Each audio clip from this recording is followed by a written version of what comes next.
سابق آزاد امیدوار صوبائی اسمبلی PP 123 عرفان الحسن چودھری نے تحریک انصاف میں شمولیت کا اعلان کر دیا۔ رکن قومی اسمبلی چیئرمین قائمہ کمیٹی برائے قانون و انصاف مار ریاض فتیانہ، سابق امیدوار صوبائی اسمبلی عرفان الحسن چودھری، ڈاکٹر کشف ریاض اللہ، ضلعی صدر پاکستان تحریک انصاف ڈاکٹر وحید اکبر رزاق سیال نے پریس کانفرنس کرتے ہوئے کہا کہ عرفان الحسن چودھری کی شمولیت سے تحصیل پیر محل میں پاکستان تحریک انصاف مضبوط ترین پارٹی بن گئی ہے۔ عرفان الحسن چودھری نے آزاد حیثیت سے 18,000 سے زائد ووٹ لیے تھے۔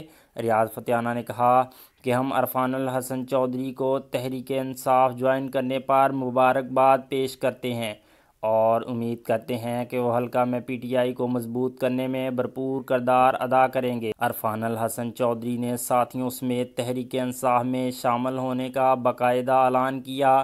پریس کانفرنس کے آخر میں تحریک انصاف کے 24ویں یوم تاسیس کا کیک بھی کاٹا گیا۔ تقریب میں سابق چیئرمین مارکیٹ کمیٹی شفقت رسول، مار ممتاز دولتانہ، احسان ننا، صابر جٹ، ڈاکٹر فلاحان لودھی سمیت ضلعی اور تحصیل قیادت اور کارکنوں کی بڑی تعداد نے شرکت کی۔